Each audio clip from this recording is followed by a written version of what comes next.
welcome back. Can we give it up for our coaches? Give it up for your coaches.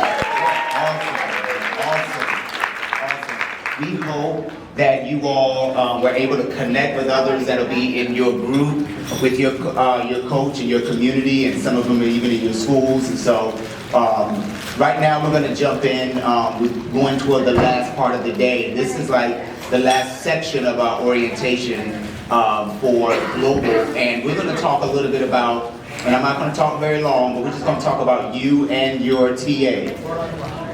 So your transitional advisor, as of last night, everyone should be connected to a transitional advisor. And I know I'm still reaching out to some, but remember, your transitional advisor is a current global teacher, educator, or an educator in your community or your school that will help you transition. So this is the person that you would be in contact with tomorrow after either you leave here and you're transported to your district, or your transition advisor will meet you here. And we kind of worked out that schedule. So I'm just going to go through this really quickly. These are just some points that I just want to reiterate.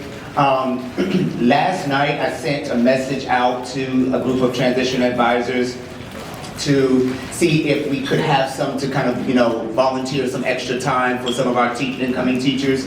And a matter of less than 30 minutes, I had probably like 10 to 15 global teachers reach out wanting to donate some of their time. So they are an awesome group of educators.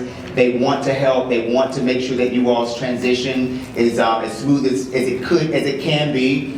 A lot of them are teachers that have gone through that transition themselves, so they are willing to give some more of their time. So this is something that they are wanting to do. They want to help you and support you. So it's important to remember that, of course, as they want to help and support you, their lives are still going on. Some of them have families, some of them are already back at work.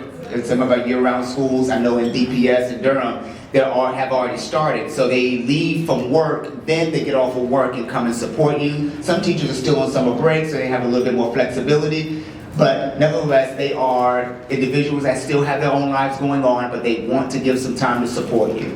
So just keep that in mind as you all are working together on schedules to get things done. We know that you have a lot of things on your mind and you want to do a lot and you feel like you want to do everything, like get it done right now. However, I want you to sit down with your transitional advisor, kind of come up with a schedule. Kind of say, okay, let's plan, let's do this, let's do this, let's do this. How does this match with your schedule? And you all work together on that, okay? Some of your TAs will have more than one teacher. There might be a group of you that's with one TA, and that works, but it's important for you all to work together, okay? One very popular thing that I love that the TAs do is that if they go to the grocery store, they're planning to go to the grocery store, they'll get all the teachers, right? The incoming teachers take you all to the grocery store, you all work out, get what you need, and then they're able to take you back home and do those things, okay? So communication is important with this so that you can make sure that you're able to do the things you need to do. There is a checklist that your TA will receive. The checklist will be listed by priority of things that they need to get done, so they're going to go follow through the checklist.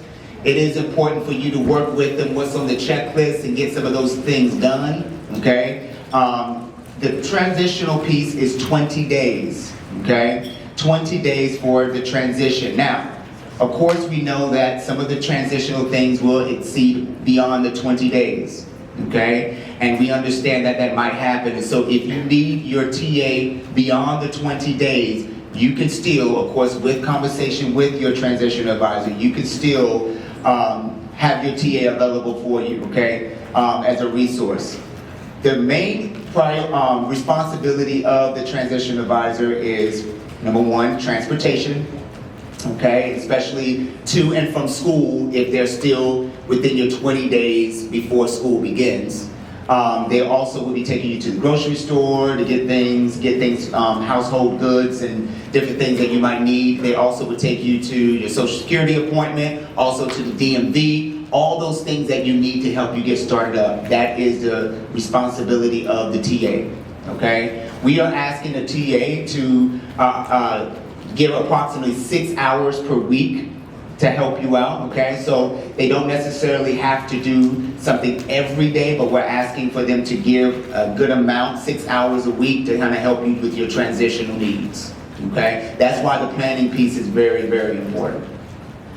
All right, so how can they help? I already kind of talked about this. They can also help you maybe look at phone, help you with utility and hookups, and help you get to some of those places. Also find out what your community looks like, where the grocery store is, where the urgent care is, where different restaurants and stuff are, just so you know more about your community. That would be helpful for your TA to show you, okay? Now, if you need transportation outside of your TA, because sometimes this is a possibility, sometimes your TA's schedule might not really align with yours and you need to get somewhere beyond, during that time when your TA is not available, there are other means of transportation that you can use in various districts. Now, this sometimes varies because, of course, in some of your districts that are more populated, you'll have more accessibility to Uber and Lyft and different transportation services. Some of your districts that have cities that are a little bit more scattered, spread out, it might be a little bit, it might take more time for you to find the availability of Uber and Lyft. So you kind of have to plan out with that. But there are other ways for transportation in the districts, okay? One thing that we also want you to understand is that if your transitional time lasts beyond the 20 days, so it's been 20 days and your transitional time has come to an end, and you still need some support and transition, some transportation, we are going to give you some extra support as far as funds to help you give gas money to your TA, or give money to Uber or whatever you need, okay? Because we do understand that everything sometimes does not happen within that transitional period. So we want to support you with having a TA. We also want to support you on the other end if you need transitional support or transportation beyond your 20 days. We do ask that while you're in your 20 days that you do not give your TA gas money, okay? The TA is dedicated to you for 20 days, so you do not need to give them gas money within those 20 days. Does that make sense? Okay, all right. So we kind of gone through this and you all had a course. This is the role of the transitional advisor. Just please be reminded that the transitional advisor will have other things that they have to do, so let's plan with them. You all work together on a schedule. And I know that there's some things that some changes like Social Security appointments and different things like that. Please make sure you communicate with your transition advisor so they are prepared to know when they need to take you to those appointments. Let them know ahead of time so they can plan to say, okay, this is something we need to do on Wednesday. If you let them know Wednesday morning that you need to be at Social Security office noon on Wednesday, sometimes that can be really tricky, right? Of course, you have other ways and means to get there, but let your TA know ahead of time. That's helpful for them, okay?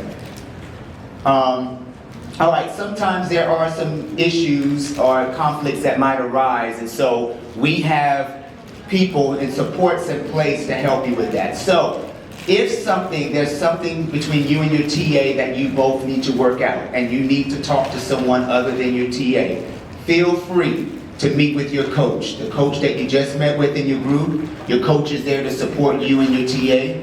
If you have questions or if you have some issues or some things that you want to talk about, talk to you, because you feel free to call your coach, okay? Even beyond that, what will happen is the coach can also contact either myself or Amy, the managers, okay? We are also there to support you, but we're that layer that's above your coach. So if you contact your coach and the coach needs us to step in, they will contact us and we'll be happy to step in with you, okay, to help you out with that. All right, any questions? Any questions? So your TAs will meet with you tomorrow and they'll be ready to take you on tomorrow. Just be mindful that when you're going to your onboarding appointments, so like your school district might send you an email to say, for our school district, we want our teachers to come and do this at our school district office. Let your TA know so they can know when they need to take you and all those details, okay? All right, if there are no questions, thank you all so much.